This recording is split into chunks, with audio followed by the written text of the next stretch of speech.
Good afternoon, everybody. Thanks for coming back for the break. This will be our second panel, and as everybody, you can read in your materials, it's about this current state of redevelopment in the state of California.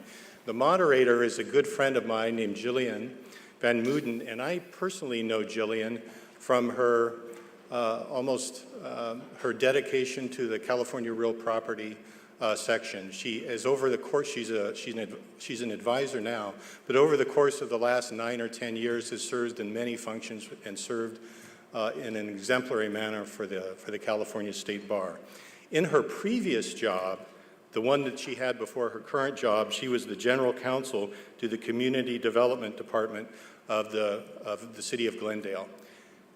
Then the redevelopment change occurred. She's now the chief assistant city attorney for the successor agency to the redevelopment agency. So there's nobody almost in the state who is more down in the trenches with this change from the prior redevelopment regime to the current redevelopment regime than Jillian. Jillian is very active in this area. She was recently named one of the 25 top municipal lawyers, I think, in the state of California by the Daily Journal. And she's assembled an exemplary crew. It's a star-studded cast, and without further ado, I'll turn it over to Jillian. Thank you, Ken, and thanks everyone for joining our panel. In our panel discussion today, we have a very dynamic and diverse group of individuals here who are going to provide a lot of interesting and informative information, answer some questions, because we're all wondering, what do we do next now that redevelopment is in fact gone as we knew it. But before I do so, I want to introduce our panelists. To my immediate left, I can put my glasses on first, otherwise I can't read this, is Zane Gresham. He's a partner with Morrison & Foerster in their San Francisco office, where he advises on transactional and regulatory matters and development financing, purchase and sale of major private facilities and large-scale public works in the United States and internationally. And these projects include transportation infrastructure, industrial facilities, corporate R&D, office campuses, et cetera. He's also a full member of the Urban Land Institute and the Lambda Alpha, the International Honorary Land Economics Organization. He's been recommended by Legal 500 US and Best Lawyers in America for land use and zoning law. So he brings a fantastic perspective and deep experience to us. To his immediate left is Mr. Richard Close, who's a partner with Gilchrist and Rudder in Santa Monica. And Mr. Close his practice area focuses on, of course, real estate, financial and business transactions, formation of and advising professional entities, and governmental relations and advocacy. And with more than 30 years' experience representing property owners, Mr. Close chairs the firm's manufactured housing practice group as well. He also serves as the member of the oversight board managing the dissolution of the Los Angeles Redevelopment Agency, which I would say is the largest in the state of the more than 400 redevelopment agencies that were dissolved. He has a strong history of political involvement and often testifies at state and local hearings, legislative hearings, and has been the co-author and ballot signer on various initiatives and charter measures. So he brings a very important and deep perspective from the political angle. And then to Mr. Close's left is Denise Pinkston, who's a partner with TMG Partners. And before becoming this partner, we actually share some background. Before I became a lawyer, I was a city planner. And Ms. Pinkston was the director of planning in Marin County, I believe, or the city of Marin County. So she brings the public agency perspective as well as the developer's perspective, now being a partner with TMG. 30 years of experience in real estate planning and project management, projects including managing, leasing, and repositioning the $60 million mixed-use Emeryville public market, design and entitlement of the Emeryville Marketplace LEED Platinum Neighborhood Plan and Gold Level Catalyst Program. She is currently the board chair of the Emeryville Transportation Management Authority and a member of the Urban Land Institute and American Planning Association. So I want to welcome our panelists and get right into it. Before we started today, we were outside chatting a little bit, and it readily occurred to me that we have an extremely dynamic group with varying perspectives that I want to bring to you with the objective of answering some questions. And those questions are, what's going to happen now that redevelopment has been dissolved? What are the consequences? Are there things that have happened that you might not realize that are significant with respect to what's going to happen with land development. Secondly, are there any remaining redevelopment tools or post-redevelopment tools, and if so, what can we do with them? And third, what are the opportunities and issues that we're left with now that redevelopment has been dissolved? We want to go through a little bit of background, but before I do, I wanted to turn it over to our panelists to add a little bit more about what they think we're going to deliver to you in terms of information about post-redevelopment. Jillian, would this be a good time for me to divulge the secret? Divulge away. Well, you need to understand the dynamics of the group here. It looks like just 4 nice people. But in reality, when you start talking about redevelopment agencies, dissolution, and what's the next step, you have to understand where each person's coming from, okay? Jillian, you represent the cities with your goals, correct? Okay? Absolutely. And you represent private attorney representing developers, correct? And public agencies, okay. I represent, I'm an attorney, I represent private developers also, but I'm on the oversight board for the Los Angeles Redevelopment Agency dissolution. What does that mean? That I was appointed by the county to prevent Glendale from doing what it wants to do. Okay. My background is political, Wharton School, started and ran a bank for a number of years, and a lot in finance. So we're going to disclose what happened and, more importantly, what the future is. So people in the room, whether you be an attorney or in the private sector, understand the challenges that lie ahead. And Denise, you represent the developers who want taxpayer money. Is that correct? Who used to develop infill projects that benefited their communities with the assistance of taxpayer Okay, money. well that money, that money is gone. Okay, so, okay. Also, I'm going to play a role today from time to time. You can look at me as I'm Jerry Brown, okay? And With we're a going to little talk more hair. with a lot more hair. Okay. I was involved with Jerry Brown in the late 70s. I worked with Howard Jarvis, who those of us who remember the name, on the passage of Prop 13.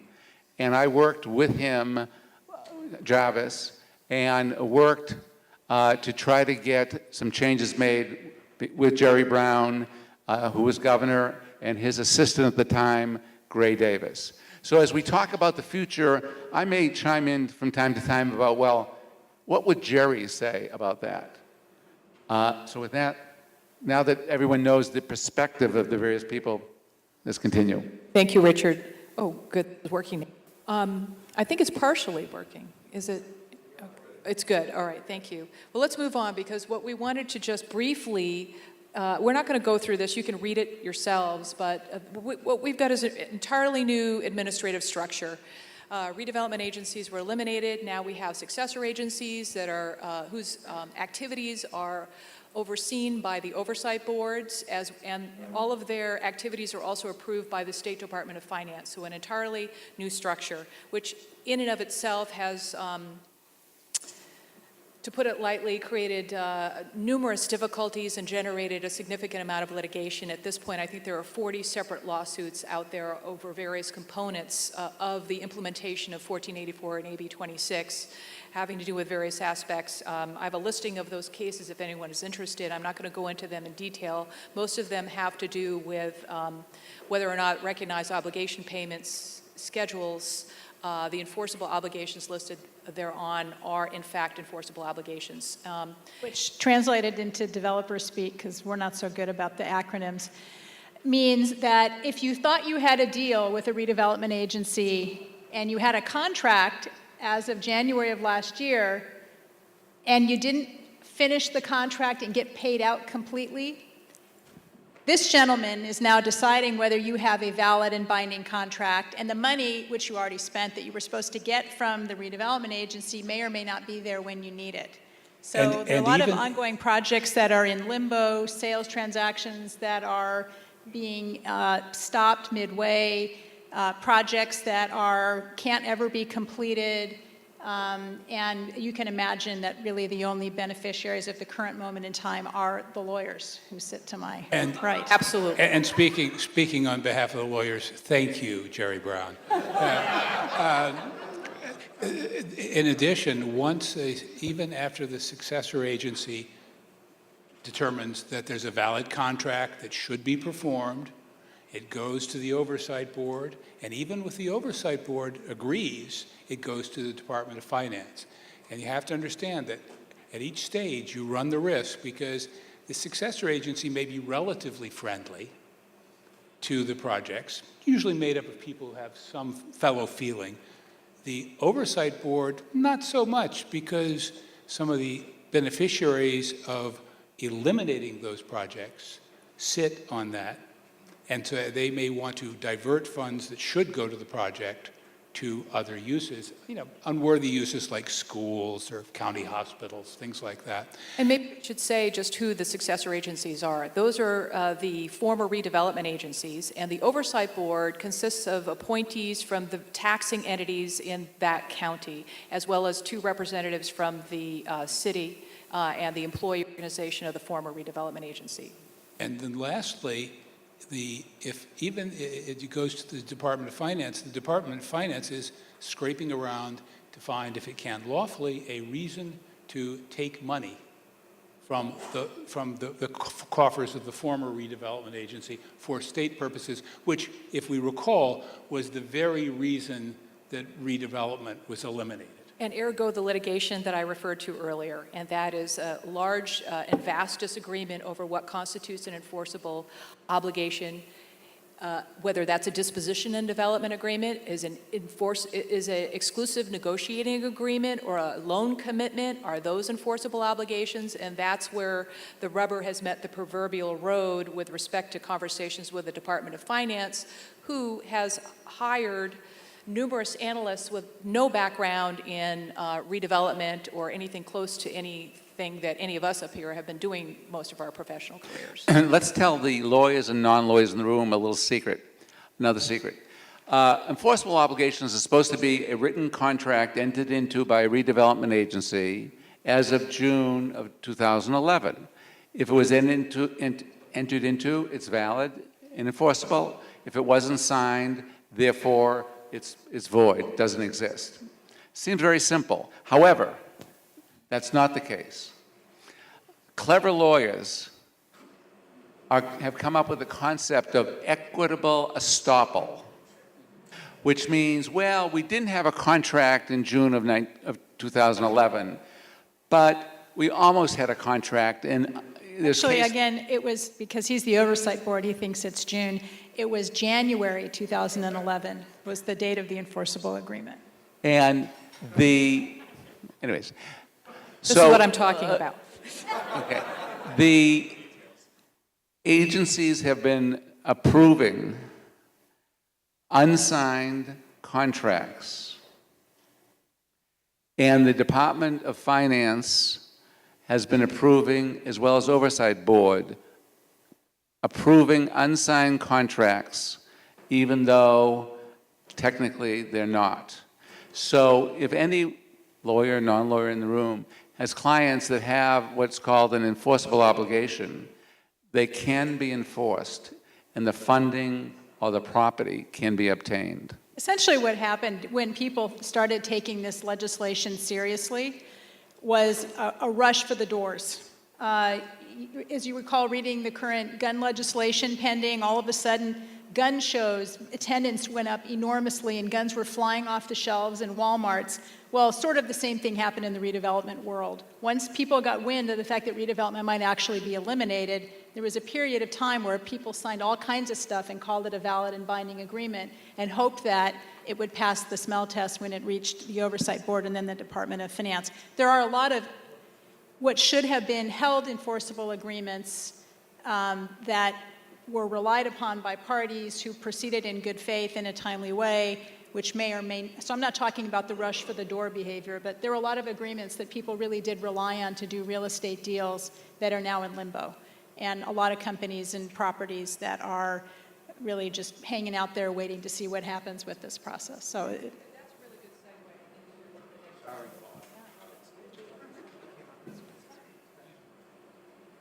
Can you hear me? Yes. Okay, and that's a good segue into the next part of this, which is business as usual. You can tell from this discussion so far that it is definitely not business as usual. It's business as unusual, and there are some opportunities that we're going to talk about. But on the next slide, we're going to talk a little bit about what are the losses. One of the things that happened in the rush to the door was that many of these agencies floated, well, billions of dollars worth of bonds in 2011. And under AB 1484, which is the Dissolution Act, those proceeds are frozen in time. They're not addressed. They cannot be used under the law. So those proceeds are sitting there. They can't be used. But there are other losses that I want this panel to talk about, the largest of which is tax increment financing. What is tax increment financing, and how is the loss of it in terms of the wind down affecting the future of what was the status quo? How was that used before, and how is that going to change now? Okay, representing the taxing agencies, I'll explain half of it, maybe then you can explain the other half. Under redevelopment law, the taxes in an area would be frozen, and incremental increases would not go to the schools, the city, the county.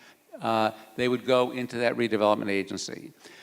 Jerry Brown saw firsthand in Oakland when he was mayor how that incremental dollars that were taken away from other agencies was being abused. A number, whether it's consultants being hired to study the study that was done 25 years ago, a lot of abuse.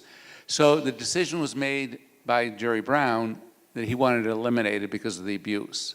So now that money, instead of going into downtown Los Angeles, is now spread with the schools, the counties, 23% of the city of LA, et cetera. So that's what has happened tax-wise. What has happened to the development community as a result of the redevelopment agency not having this chunk of money? well, I would actually reframe the question differently, which is, you said this is what's happened on the tax side. The purpose of redevelopment was to make the tax pie bigger. That was the purpose of redevelopment. So the idea is, if you have a $10 million assessed value on a property, and you spend some amount of redevelopment money, that work? Yes, okay. Then you grow the pie to $100 million in value. And in order to get there, perhaps you had to get $10 million of public finance that otherwise would have been distributed accordingly. But at the end of the day, you get $100 million of value through tax increment financing, assistance in cleaning up sites, both legal to cut the chain of title for legal liability for hazmat cleanup, so a new lender and a new equity partner could come in on a contaminated site and not be held responsible for the misdeeds of the last 100 years on a piece of property.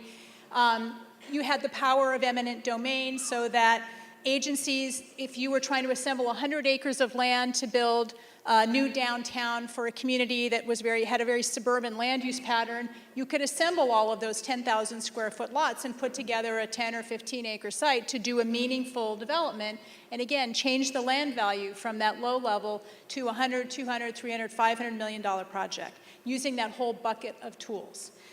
And I believe that in the good examples of redevelopment, that was the purpose, and that was what happened. Communities had enormous increases in the total tax base of the community, and once those initial redevelopment bonds were paid off, those taxes were distributed to the schools, the fire district, the mosquito abatement district, the county, and so forth. California grew in material ways through redevelopment, and yes, there were abuses, which I'm not going to try to defend. But if the idea is to take the pie from a small pie to a big pie, it did that very well, and it did that through a variety of tools. All of those tools are now gone. So in a downtown community, which the state has said we would like to see density increase in California and urban areas that are served by transit, we're willing to spend money on high-speed rail. We want those downtowns to grow, but we've now gotten rid of all the tools that allowed us to assemble land, put together financing that allows you to make the pie bigger, and so forth. As So I think well what as, we've as lost well is as a package. blight elimination and affordable housing set aside, and now, as I've mentioned, significant litigation. But we're going to move on, because what we want to bring this panel to is to the present, and as well as a little bit of criticism. I think it has something to do with my electrical current. I'm not quite sure. What a magnetic personality. That's it. I got it. And to talk about some of the opportunities that are out there despite this sob story about the loss of redevelopment. The next couple of slides, and I'm not going to read through them, it's just this, you can read for yourself, and it's in your materials, talks about what successor agencies are required to do in terms of carrying out those enforceable obligations and things that they're supposed to prepare. The next slide has to do with oversight boards and what their duties are. You can read that for yourself if you have additional Let me talk about questions. oversight board on the question of the real estate, because that's where we're going.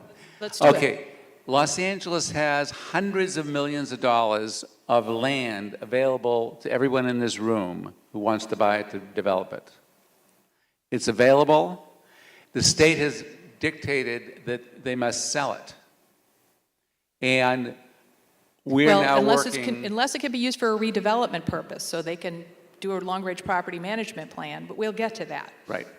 But the people here want to know, how can we get that land?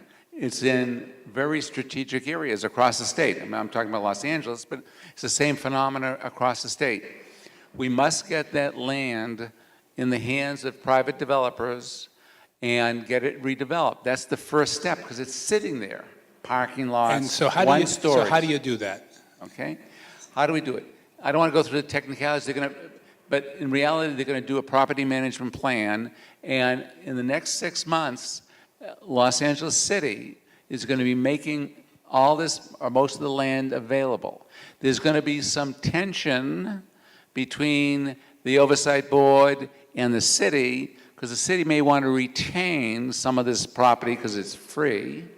And they're going to call it, well, we need it for a fire station, we need it for a park. But the oversight board in the state is going to try to force that land to be sold to the highest bidder. Some of this is choice assembled land.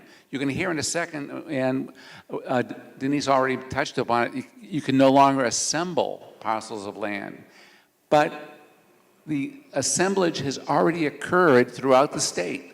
We got to get that property into the hands of the private sector. And that takes a couple things. People in the room here who are interested in that land, working with the successor agency, which is generally the city, and working with the oversight board, saying, I'm interested in this particular land. I want to build housing, I want to build retail, whatever it is. The land is sitting there. The land cost the redevelopment agency, in general, a lot less than fair market value. And even though they're supposed to sell it at the best price, some arrangements can be made depending on the use. So I see that as the next frontier, not for 20 years or 5 years, but 6 months from now. In terms of the sale of the land, a couple of things I want to take issue with, and one is that redevelopment agencies, especially if they acquired the land through eminent domain, were required to pay fair market value, just compensation. 10 years ago. The land right now is certainly not free, and many of those pieces of land may also be covenanted for certain purposes, or they're used for governmental purposes that may not be amenable to a transfer to a private developer. So there are some limitations out there. Given that we're at Stanford, home of the free market theorists about public policy, I think most people in this room would agree that the best way to get the most value for your money is not to have a fire sale during the beginning of a recovery after a very long and devastating economic downturn. If the state wants to maximize value from the transactions of those sales, then they'll take a more deliberative approach to determining the outcome on each of those sites, both to maximize the upfront capital that you get when you do the transaction, but more importantly, to be thoughtful about how to make the pie bigger, which was the purpose of the land acquisition to begin with. I would argue that agencies overpaid for a lot of the land they bought, particularly if they bought it in the last, prior to the last downturn. And if they take it to market now and they've got $100 million worth of assets and they're putting them all on the table at one time, they pretty much guarantee that it's a fire sale for the development community. Well, looking at this as a person who often represents private developers, they're going to assess this based on what they can do with the land. So all the issues. No, that's today. And today, the market in Today- California is today not fully or recovered. in the near future, because you don't come out of the ground immediately. So while I think in a broad sense you're correct on the timing of the sale, one wants to get started in the process fairly early if you're interested, because these sales, even if they start 6 months from now, won't be consummated for quite some time. And when do you think they should get involved? Now? I think that would probably be a good idea to just take an inventory. If you're interested as a developer in a particular geographic area, it would be worth it to inform yourself, as I think Richard was suggesting, of what's on the shelves, what may become available within the next 6 months to a year, so that you can take at least a quick pass and decide, are there any that you might be interested in without investing too much time or money, and frankly, without paying your lawyers to do anything at all at this Well, stage. and probably without calling the agency, because if you call them and you say, is this site that you thought you had under an enforceable agreement for sale, because we'd really like to buy it, the answer will be, don't call me, don't talk to me, don't tell anybody that this is not an enforceable agreement, because if Richard gets wind of the fact that the market thinks it's worth something, they're going to invalidate my contracts, and then the public agency, now the city, that you want to befriend you and work with you in a collaborative fashion on the permits to go build on that property, you will have just really irked because you've pierced their enforceable agreement, which they thought they had for land that they thought they knew what they wanted to do with, and you pretty much start your relationship with that city on the wrong foot. So I think that developers should watch and take inventory, but we really do need to wait for this process to unwind because And it... following up on Zane's point, if you call the Los Angeles DLA, now it's called Redevelopment Agency, they have an inventory. They have it. You can call up and it'll show you the various sites that they own. And you may be interested in developing a 5-acre site in downtown Los Angeles. But these are very motivated sellers, let's just put it that way, because the redevelopment agency is not going to be able to keep the proceeds from those sales. That is money that's going to be swept by the State Department of Finance. And there is the tension between Jillian and the Oversight Board. Oversight Board wants this property sold so the taxing authorities can hire police officers and et cetera. The city's successor agencies kind of want to hold on to the land because we might want to build something there in 10 years. That would be the successor agency perspective, I think, because cities are also taxing entities, so they're actually a beneficiary of the additional property tax that they would be earning through the sweep. So, And this gives you the idea of how you have to approach these kinds of opportunities. It's like a porcupine, very carefully. But I think that is one specific area, possibly being able to obtain sites which may come up for sale by the successor agencies, forced or unforced, which have been assembled and may have been planned, but have been held by an agency, perhaps because the agency was trying to achieve a larger goal. And now that that larger goal is really beyond grasp, they may be prepared to release the property. exactly, and there are 2 points that I think that we should cover, and I put that slide up, and it's often forgotten in the conversation, and that is what's happened with affordable housing and their assets. At the dissolution of redevelopment, the housing assets and obligations were transferred over to the housing successor. Housing assets were also required to be accounted for in a due diligence review, and if there was any remaining low and moderate income housing fund, that money was swept into the real property tax trust fund and then distributed to taxing entities. But another point that I want to get to, and we should discuss it, are issues concerning transfers of properties that are previously owned by the redevelopment agency. Can we just hold on the housing Yes, successors let's do that. briefly? California developed a very unique industry of affordable housing nonprofits who all had benefit of the 20% set aside to help underwrite deals to deliver affordable housing to people in the most expensive housing market in the country, or one of the most expensive housing markets. While many of those nonprofits may still be able to continue 5 or 10 years down the road using yet unknown sources of income, I think that another sidebar outcome of the loss of redevelopment is that many housing nonprofits, who are the primary production engine for low and moderate housing, particularly in the most expensive urban areas in California, that industry is at risk. Those companies are at risk. Many of them have deal pipelines now where the money's locked up, but once that deal pipeline is through, the kind of money that they've had access to and the deals they could do will no longer be possible, because they don't have access to the 20% set aside which was required to be dedicated to affordable housing. So out of every dollar of redevelopment money, 20% had to go to affordable housing. And I haven't seen any articles or any publications yet, other than if you talk to the nonprofits themselves, about what a devastating outcome this will be for an entire industry in California that was basically doing the public's business in a more efficient delivery mechanism.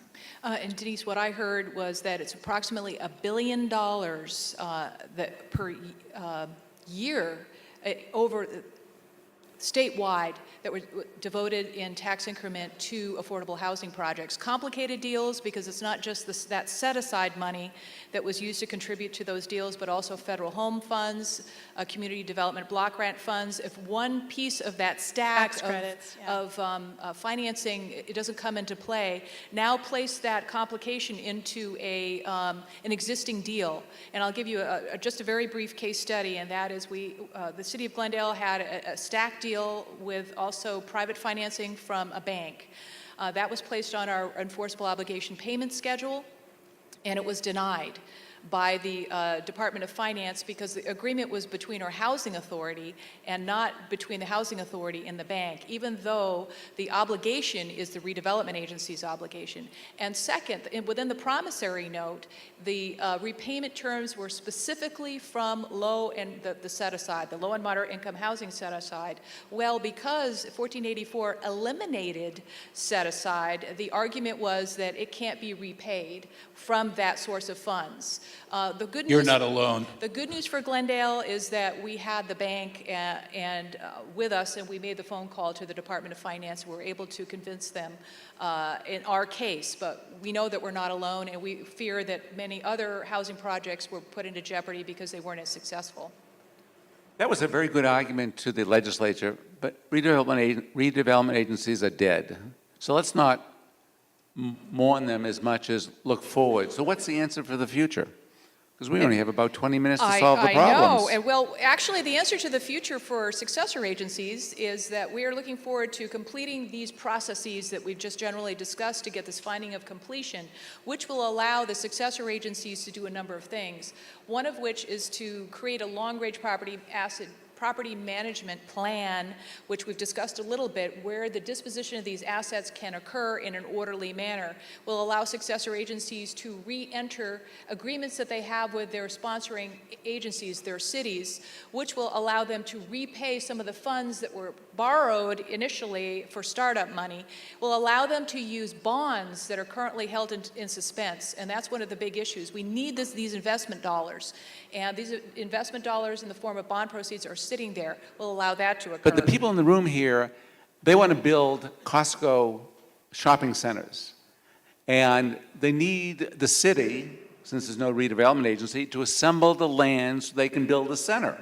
Can't do it. How are you going to do it? Can't do it for economic Can't say development no. How do you get to go? To yes, I guess. Short of changing the law with respect to make it a more Kelo-like form of condemnation, which was for economic development purposes, it's not going to happen in California with cities using eminent domain for that purpose. However, I will venture to say that in some instances, those bond covenants do describe projects, commercial development projects, that were to be developed with the use of those proceeds. So there's some opportunities still with successor agencies to use that money. So using my Jerry Brown hat, or lack of hat, I believe that Jerry Brown would support legislation on the issue of assembling parcels. So here's the issue with that. Jerry Brown's not the only guy in Sacramento. And if you read the papers, eminent domain is a highly controversial tool. It's been targeted by liberals and by conservatives because it does something that some people feel it violates the Constitution. It's much easier to keep in place a piece of legislation than it is to get a new one passed. And I think it's very unlikely that even if Jerry Brown would sign it, you could assemble the political forces to get eminent domain back as a method of land assembly in urban areas. The current bills that have been proposed in Sacramento by Senator Steinberg, which are allegedly redevelopment 2.0, that pay lip service to tax increment finance, but essentially say, well, you can only have the money that the city or the county would have had anyway, which means that cities have to take money out of their general fund to give it to land development deals, which maybe is an okay outcome if the city really feels that that project has merit and is necessary. Or if they have the money. Or if they have the money, but affordable housing hardly ever rises to the level where cities are willing to take money out of the general fund to help build affordable housing. So that's not going to help a major need group. So you're going to have to do real estate and infill development the old-fashioned way. You're going to have to go buy sites with equity and debt and get them approved by local governments and work to make that job easier with things like CEQA reform so that you actually can get sites purchased and entitled in California. But I think these tools are gone. Jillian, the people in the room here need economic assistance. How are we going to? Well, let me address this, because this is where clients come to me and with those questions. They say, how do we make this work? And the first thing is, think about what you put into a deal. You got to get land. First of all, you've got to make sure you have a market for what you're going to do. Then you've got to get the land. Then you've got to get the zoning and planning right, and then you've got to get the money. All of those things have to come together. What we have lost with the abolition of redevelopment, and I think this is our universal message, is gone forever.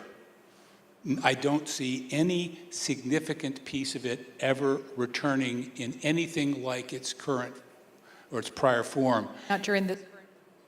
Well, and one of the things that Jillian said, she described it as a new economic ecosystem, and I thought that was a very insightful way of addressing that. So you look at it and you say, what can you get out of a redevelopment agency or a former redevelopment agency that might help you? And what do you have to do to go beyond that? Well, you see, in terms of, first of all, the market, that's what you have to figure out as a private developer. But the next thing is, of course, the land, and we've talked about that. The next thing is the zoning and planning, which the redevelopment agency really doesn't exist anymore, but its plan lives on. And frequently, you look at those plans, and they are terrible if you look at them from the current conditions and the financial realities. So you have to ask yourself, am I going to be able to persuade the local government that they should just abandon this long-held dream and scheme for the big mall? I think Zane has really hit the nail on the head. There was a whole land use and fiscal program that was multi-tiered in California. Cities were incentivized to get sales taxes. How do you get sales taxes? You assemble land and you build a mall. California is riddled with these sorts of deals. The general plans and the zoning codes that want areas of the state to be retail because cities get those sales taxes are everywhere on sites that arguably might be better used for housing or for some other land use that might better benefit the economy or the community. So fiscalization of land use is a reality in California. Fiscal land use policy has been something that's been discussed for years. But with the elimination of the tool that allowed you to go build retail in infill urban areas like pay for structured parking, which the retailers usually can't afford to pay enough rent to build a garage. So that's where agencies came in. They built the garage, and then the cities could go do the retail deals around the garages. That's gone, but the zoning remains. So if you're out looking for sites to do in Northern California, many of them are still zoned retail, even though they arguably might be better used for something else. And if you go say to the city, gee, would you ever consider rezoning this for housing or office or some other land use that the market would support? The answer is no, we need the sales tax dollars. We're willing to wait a generation, if need be, in order to get our Target or our Walmart because we're so desperate for money that that's what we're going to do. And I have to say, I believe that is an outcome of Prop 13 and the Jarvis-Gann Wait a minute. initiative, because Wait cities a can no minute. longer We're not gonna raise go there. property taxes. You brought it up. I was just picking Yeah. up on where you left off. But, and I think that's a very good example of that the planning and zoning is just mismatched with the realities. And the fiscal expectations and desires are mismatched with the realities. The last piece is saying, well, we used to be able to get money from redevelopment agencies. No more. So what do The you... city can give you money. Oh, yeah. Ask Oakland. They Cities could don't give you have money. authority to use money Well, for remember, economic development purposes. They're getting about 23% of the dollars that used to go into the redevelopment agency. And what can they, and Not 100%. legally, what can they use it for? Just about nothing when it comes to economic development, and that's really where the thrust. It works for me.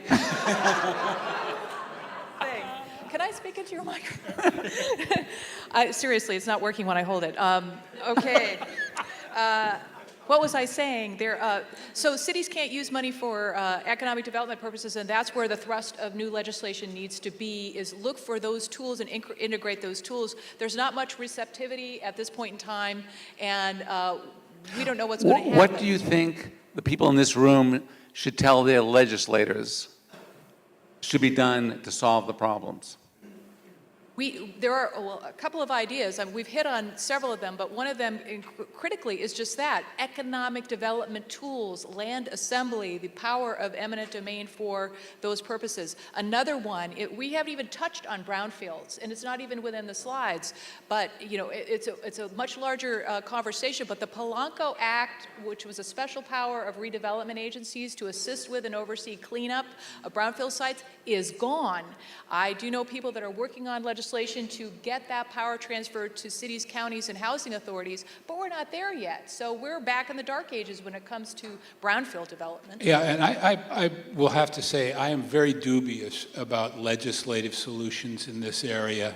I really am. I think there's too much force against recreating them. If she says you can't develop under the current situation, and you're saying we can't get new legislation, we might as well all go home. Well, actually, I was going to say that we have to go back to the old-fashioned way. What is that? And the old-fashioned way is you cobble it together yourself. You can't go to the one-stop shop that could provide you eminent domain and money and, in effect, rezoning by the redevelopment plan. And what I was going to say, that on the money issue, which is near and dear to my heart, is the question of how are you going to get the money, or at least get the resources? And there are a whole list of possibilities, some of which work in some circumstances, some of which don't work very often at all, but all of which, you go through if you're thinking about it, say, I kind of like to do this deal. I think this mixed-use project might work. Are you talking public-private partnerships, maybe? I'm talking public-private partnerships where, there may be land that's city land, not redevelopment land anymore. And the other thing you've got is, you're going to have things like infrastructure financing districts can be used. They may not work now, and Denise pointed this out to me very well, because the cost of issuing the bonds today really eats up any differential benefit of the interest rate between borrowing money. And right now, we have a voter requirement on the existing infrastructure financing districts. There is a second piece of proposed legislation that's listed up there, offered up by Wolk, SB 33. It's the same one that was offered up last term, and it was vetoed. We don't expect a positive result on either of those pieces. Steinberg's bill is a reiteration of 1156. We don't expect a positive reception to those either. And so what's needed, the public-private partnership tool is one, planning and zoning flexibilities, other tools, financial tools that are public or private that And can again, I assist. think it goes back to developers and communities are going to have to be more responsive to what the market can provide. What kind of financing the market can provide, what is the demand in the market for product, and trying to retool old land use plans to reflect what the market can do, because there's no longer a tool available to jumpstart the market and change its direction. So it means old-fashioned, you go sign a purchase and sale agreement and you get a loan and you do your research, you make sure the tenant's going to be there when you finish the building. And it's going to slow down the kind of development that California says they would like to speed up. It's going to slow down the most difficult development, which is urban infill, small parcels, contaminated land, as an unhappy outcome, which incidentally is why when redevelopment was eliminated, a redevelopment savior bill actually did pass both houses of the legislature at the last minute. And although it rearranged the dollar contributions to taxing agencies, it was a bill that said, we're going to shut the door on the old scheme that had a lot of abuses and projects that we don't want to see anymore, but if redevelopment agencies will write a check, we will allow them to continue to operate.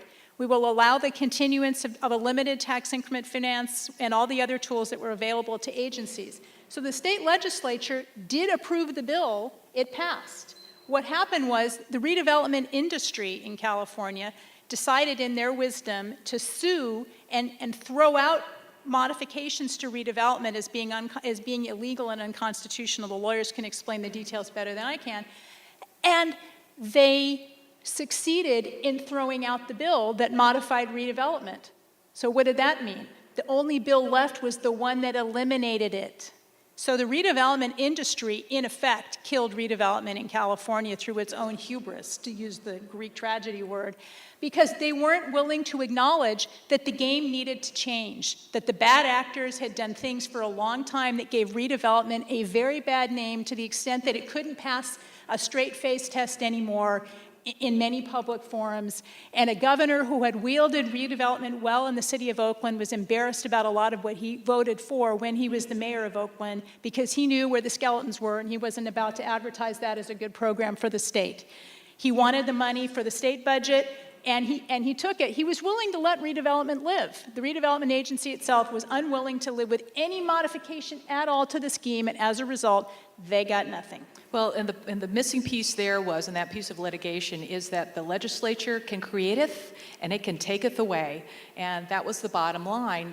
The Voluntary Alternative Redevelopment Program, or as we affectionately called it, the ransom payment, was an unconstitutional reallocation of money. And that was the essential problem there. There were other alternative bills that were offered up by the Redevelopment Association, but those also fell on deaf ears. So now we're left with the dissolution outcome. And I want to move us a little bit further along, because we've been touching on some of the things, some of the tools, the existing tools that are out there. We're grappling to find new tools to make this work. We're looking at a legislative landscape that doesn't seem to be too favorable. We're looking at a financial landscape where free money is no longer available. The land assembly tools aren't there. We still have zoning and land use. And so maybe what your clients need to do is look at those by right developments. And while they're doing by right development under traditional schemes, they're working with my client, cities and counties, to do specific plans and overlays, to push adaptive reuse ordinances and infill ordinances and take advantage of some of those CEQA exceptions in order to get some projects going.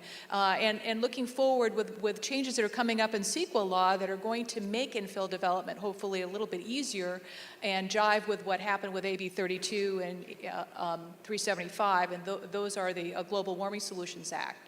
So, but there are other tools as well. I've written some of them down, and they're up on our board. There's transient occupancy tax, right, that cities can use and plow back into projects. There's sales and property tax, which to a limited extent they can plow back into projects, and any other financial tools that you anticipate private developers can use at this time.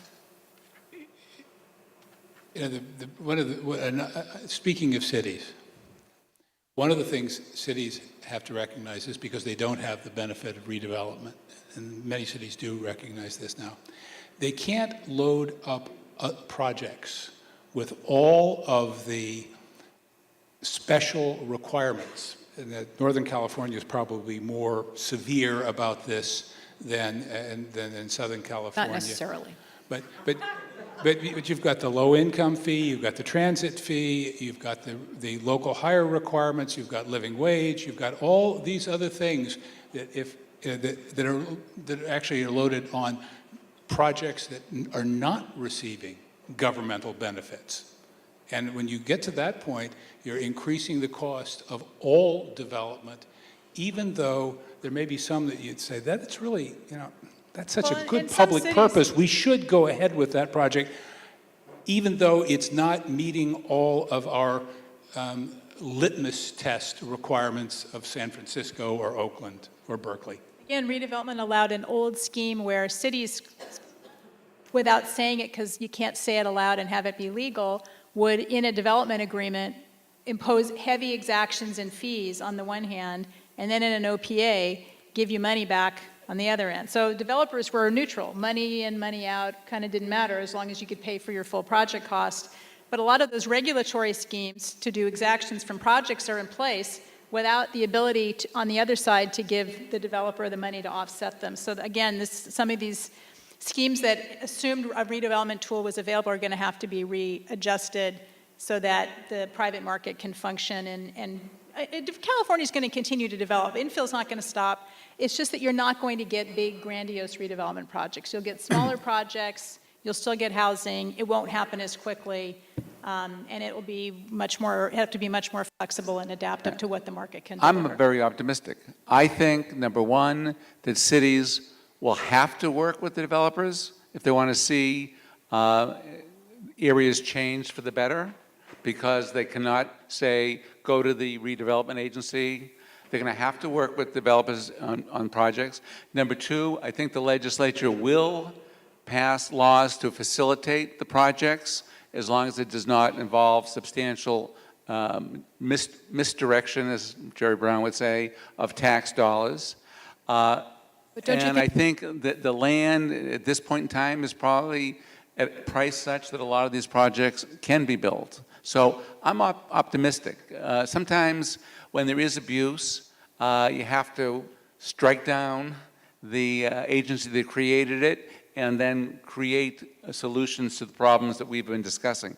But those people in the room here, obviously you're here because you're interested in the subject, otherwise you wouldn't be, or you need the hours for as attorneys for It still counts for this period. So you're here for a reason, and I'm optimistic if people and trade associations work on these projects to get it done through the legislature. And I think what you're also saying is that if you hear what you're saying, that those with projects that want those tools in place need to start their lobbying efforts now, so that those pieces of legislation actually have some efficacy. Because, well, and you work with the city of Glendale, right? Yes, I do. Okay, these people in the room here come to you. What's your attitude, not you, but the city's attitude now in the areas that used to be redevelopment agencies? When any of the people here come to you, what's the attitude now? They're not coming to me. Why aren't they coming to you? Maybe we should ask the audience what their questions are for the city of Glendale and move it open to open questions from the floor. We have about 10 more minutes, and we really had drawn to the close of what we wanted to cover because we'd like to look into the crystal ball and tell you what the answers are. But I think in summary what those answers are is that we are encouraged and hopeful, perhaps optimistic about pending legislation or future legislation that is going to renew some of the important tools that we had. We're looking to the private investment and development community to become more creative. We're looking to cities and agencies to begin to use the tools that they have in hand in terms of zoning and CEQA and other incentive programs that are non-financial to assist with this influx, and to encourage an influx of development in the future. And again, I think I wouldn't trust the government to do something to benefit the development community. I think, again, it's back to the old-fashioned way. If you want something done, go get it done. If you need CEQA reform in California, get involved. If you think we need eminent domain back, get involved. Don't assume that the legislature in their infinite wisdom is going to make development easier in California, because I think that's a highly unlikely scenario. If anything, it's back to the old-fashioned way. Get involved, talk to your legislatures, let them know these things are important. And in the meantime, let us hear your questions. Yeah. And this is just to make a point. One more comment, and then we'll take your questions. Thank you. we're in a new economic ecosystem, as you've said, wonderful phrase. And I think that that's always a time of change and turbulence. And it's a time of adaptation and learning. And I think that's what we all have to have. But I don't know a group that's better at that than developers. Once we stop whining about what we don't have anymore from redevelopment, which we've all been doing, then you just move past it, and there's a lot of things you can probably get done. And my brother taught me this. He's an astronautical engineer who was trained here at Stanford, and he taught me a lesson in fluid dynamics. He said the turbulence is always greatest at the boundary layer, and we're right at that boundary layer, and that's why we're being tumbled about so much with these issues. Fantastic. Let's end on that note and take your questions. Go ahead. Well, just what Denise asked is, developers, we always want to know what is the certainty of the process. Always. They always say, are higher fees a problem? What do you care about? It's always a certain process that's as fast as possible. Right. Developers want certainty, but also developers tend to be creative. So I think in order to create certainty, you're going to have to be creative, and I think it's going to have to be at this point in time. Yeah, but we just don't want a long, drawn-out process that you're Correct. subject to a million public hearings where you don't know which way the regulatory body is going to go based on who shows up that day to complain. That sounds like Texas. Seriously, I think, let's be realistic. We're talking about continuing to be in California. You're still going to have CEQA. You're still going to have... But as it pertains to redevelopment, this land assembly process, frankly, has most people in the development community saying, talk to the hand. When you all figure it out and you have real land that's available and unencumbered, come talk to us. But in the meantime, we're going to go look at something else. Yeah. And you're going to need to look at the opportunities for by right development while in the background you're working with those public agencies. And you may need to, I think the private sector needs to, in some instances, educate the public sector. Remember, they're in a much pared down situation. They are in survival mode. They have streamlined and cut back. As we know, the government sector has taken it in the shorts and will continue to take it in the shorts. Our budget shortfalls were in the $15 million range. $6 million of that was from the loss of redevelopment alone.